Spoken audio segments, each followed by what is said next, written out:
just move a bit closer so you can see. So I'm going to talk about each swatch and the brand and how I work around it.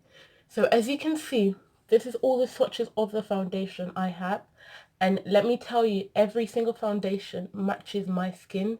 So the shade rate, just the undertone might be different, but the actual shade I can use on my skin. So I can use any one of these 6 different swatches as my foundation and I will be fine. And I know you're wondering, how does that work? You know, they all have different undertones.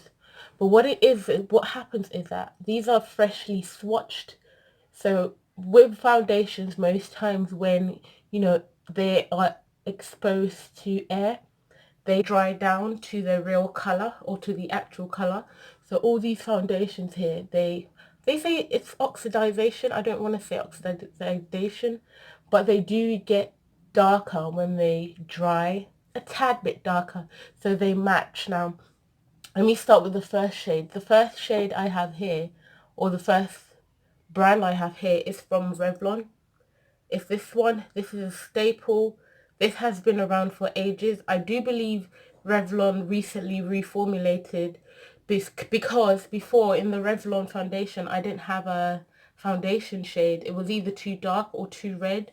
But this one, I think Revlon, with this new formula, they got it right. The only complaint I have with this particular shade range, this color match foundation, is the shade range. This is 450, the darkest foundation, and to be honest, it isn't all that dark. This is a shade right here. The first shade is 450, and that isn't dark. But out of all the foundations I have, even including some expensive one, this Revlon matches me the best. So if you are as dark as me in terms of complexion or my undertone, you can work with this. This is a good foundation. Even though the undertone, I would say, it's a bit golden, but if you use too much of it, it can look quite grey. But this is fantastic. Out of all my foundations, this is one of my best. It is long lasting. It is just a good everyday wonderful foundation. The next one is this second swatch over here. So I'm just gonna make reference to them in order of my swatches. So if you want to freeze frame this video at any time, you can. The next one is also a drugstore one. It's here. So all the foundations I have are available in the UK, and I think they should be available in America, but I live in the UK, so we don't have access to as many foundations and brands as, you know, my fellow US women and men. So this second one is from Sleek, and it's a new foundation they released in this campaign where they were like lifeproof. They had a recent launch where they were talking about foundations and complexion products. And anyone who knows Sleek, I would say that they're marketed towards, you know, ethnic minorities, and black women, Asian women, you know, people who don't really get their undertone in the drugstore. But they are available in the drugstore, and they are available in hair shops, beauty supply stores. But what I've noticed with Sleek is with those new releases, and this foundation, they have a reddish undertone. So I think that is a red undertone. I don't want to say it's orange. I think that's the second swatch over here. Sorry, I'm just looking at my mirror there if I don't stay in focus.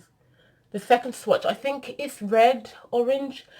If you can tell me what undertone that is, you know, I would appreciate it. But the undertone of this is kind of off.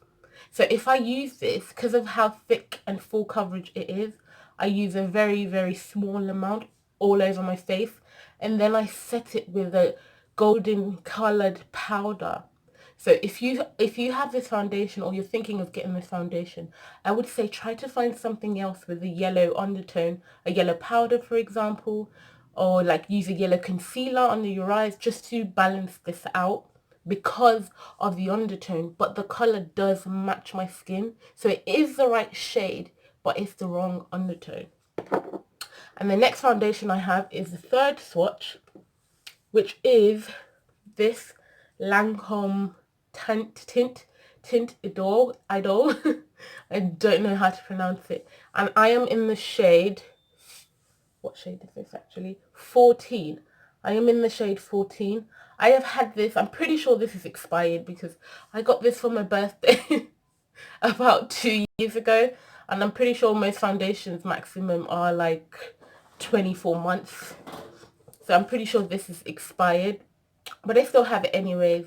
I got it as a birthday present. It's quite expensive, and I don't want to throw it away because I didn't use that much of it. But this Lancome, if you have a bit more money to spend on foundation, this is a good, good foundation. It smells so fresh. Like, I can justify spending so much money on this foundation because it works. I have no complaints. It's long lasting. It smells fresh. It doesn't clog up your skin. It just feels like you're wearing, when you wear this, you feel bougie. You feel like you're wearing an expensive foundation. So it is worth the money. But as I don't know, so this is a third swatch. I would say this can be grey and it can be red. So I'm not really sure what undertone this has. And when I first got this, this was perfect. It had no discernible undertone. But I think with foundations in general, the longer you have it, the more the colour sort of changes. So that could be as a result of this expiring, I don't know, but as of now, this has become more of a red undertone foundation. But it is a workable red, and this does match you well. So if you plan on using your foundation immediately you buy it, this Lancome is a good alternative. Like I said, I'm in the shade 14. It matches me perfectly. It isn't the darkest shade in that range, which is fantastic. It's just the undertone isn't for me. And the next foundation I have is the Bare Minerals, and this is the fourth swatch on my face.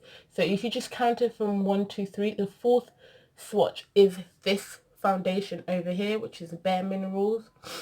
This is my newest purchase, my newest foundation purchase. I love foundations, even though I can never find my shade. And this is in the shade 29, Truffle 29.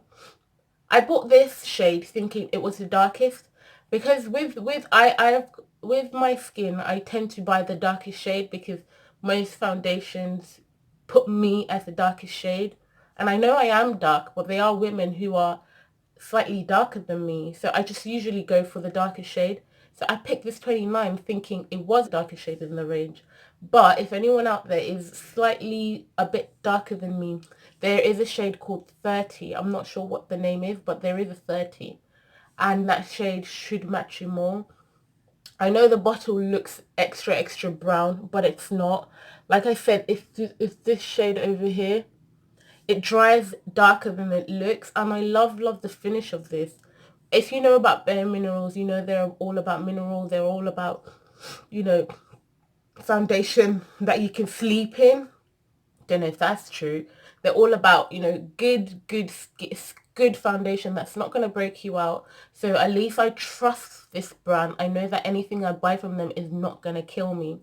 It does look lighter in the bottle, but that's because it's a pretty frosted, not frosty, it's a pretty strong glass bottle. So that's why it looks lighter, but it's not this color, I promise you, when it comes out. If you're thinking of trying out this range, 29 is good for anyone who would consider themselves dark to deep dark. This 29 is a good shade for you. I have no complaints. It lasts a really long time. It is a good match. Coverage, I would say, is buildable, medium to buildable. I don't use full coverage foundation anyway. So I don't use full coverage. I don't go for full coverage finish when I'm doing my foundation routine. I like to see my spots. I like to still see my skin. So this is a good one if you're thinking of getting it. The next one I have is, or the next swatch I have is the second to the last, which is this one over here, and it is from the brand Kiko. I love Kiko for the aesthetic.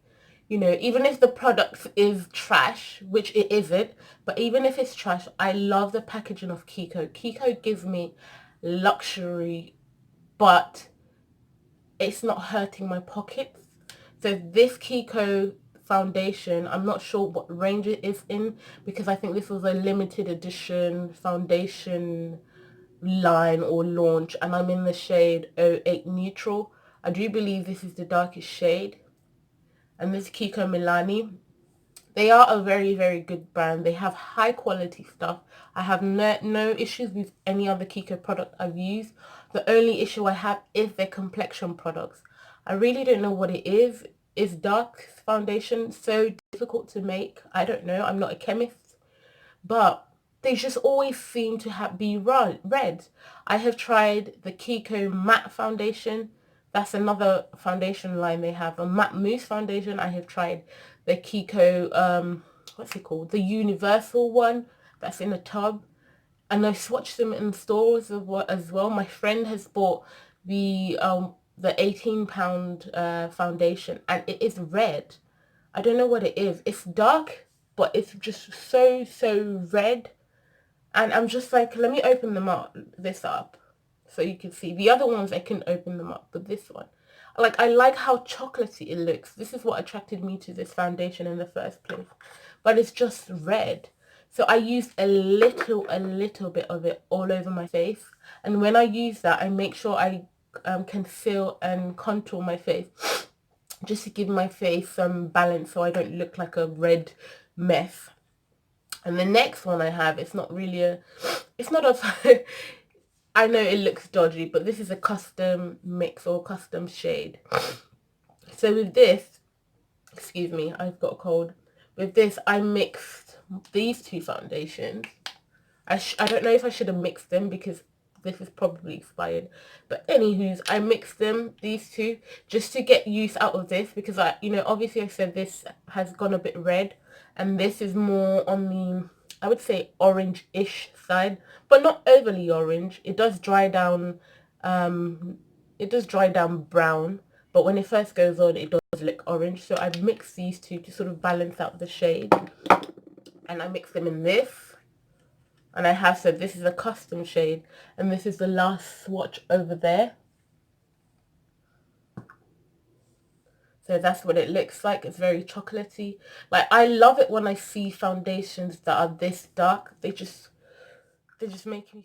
Some swatches. I swatched these earlier than the ones on my face, and this is starting from the Revlon foundation. This is the Revlon one, and this one over here is the custom shade. This is the Lancome and Bare Minerals mixed together. This is all of them swatched on my hand.